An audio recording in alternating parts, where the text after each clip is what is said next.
to Destination Uri News. The murders of Kathy Dinsmore and Marion Graham sparked shock in the community. Their bodies were found with multiple stab wounds in a forested area near Izmir in Turkey, and a local waiter, Recep Çetin, was arrested and charged with their murder. Mr. Çetin claimed to be 17 years of age, but bone marrow tests have shown that he is in fact 22, and there is an application for him to be tried in an adult court. The lawyer for the Dinsmore and Graham families, Mr. Baris Kaska, is currently in Uri giving an update to the families, and he has agreed to give an interview to Destination Uri. I'm joined now in the studio by Mr. Baris Kaska, who is the lawyer for both families. You're very welcome. Thank you. So can you tell us about the new developments in the case? Yes, I'm trying to. For a long time we are looking for the indictment belongs to his father participation and also DNA test outcomes.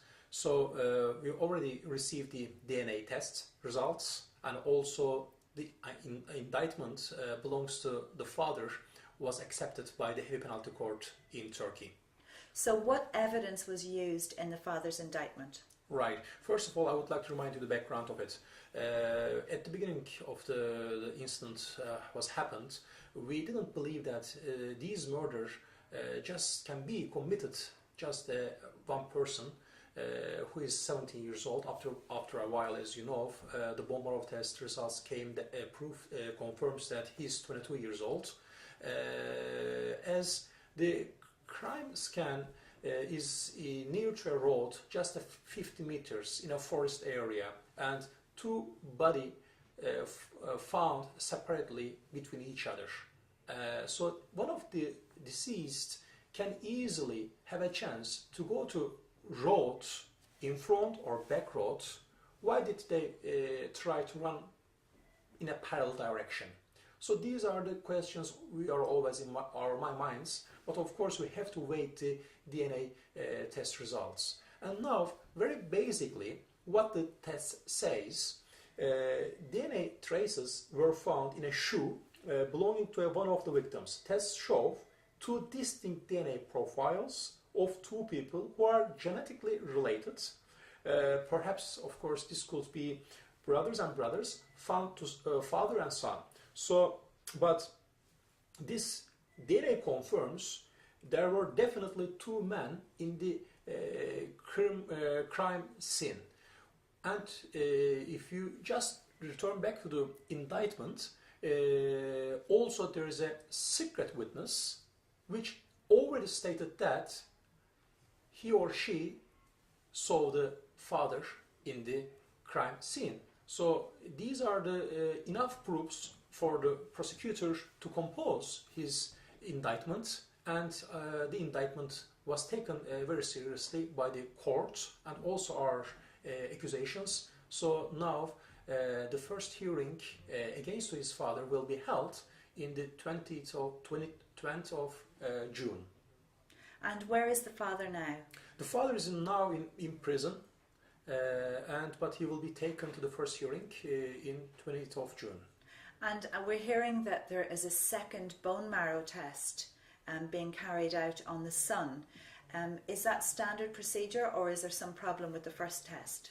No, thank you for this question. That's why also I would like to come to Ireland to give the informations from the first hand to first family than to Irish press, because I really know that Irish people are very focused on what's going on in Turkey. First of all, let me remind you, Turkish law is a bit complex, and there are many big differences between your legal system. Also in our country, the high court decisions that we call presents are very effective and very valid for the judges' decisions. So according to not the law but the high court decisions, the bone marrow test must be done in front of not government hospitals, in front of forensic departments.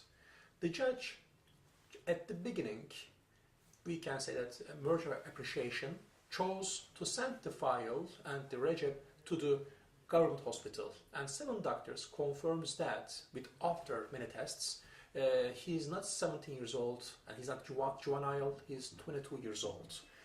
And now for the confirmation, not to make any mistake, there will be second test will be held in the forensic department, this time in Istanbul. But if you ask me, there will be any changing? I don't think so, because when we checked the file, hospital file, everything was done very carefully. You mentioned that you have had some support from people here. Yeah. Have they contacted you directly? Well, actually, thank you for this question, because I would like to thank you also to give this opportunity to tell the developments. Also, your mayor Charlie Casey, Margaret Ritchie, your MPs, Conor Murphy, Michael Bradley, and the others also, Irish people also sent mails to us to support the case and in order to settle the fair justice in our case. So what do you think this case has done to Turkish-Irish relations? Well, of course, this is a very important question as well. This is, just to remind you, from all history, Turkish and Irish, economically, culturally, very strong relations, and at least we can say very peaceful relations.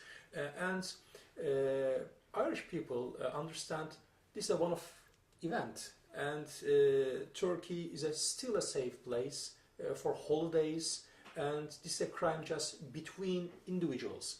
But I have, on the other hand, what we are looking for, just justice. And if the justice is settled within the principles of fair trial principles, I don't think so there will be any problem with the Irish and Turkish relations, and it will be going on as it was in previously. Mr. Kaska, thank you very much. Thank you.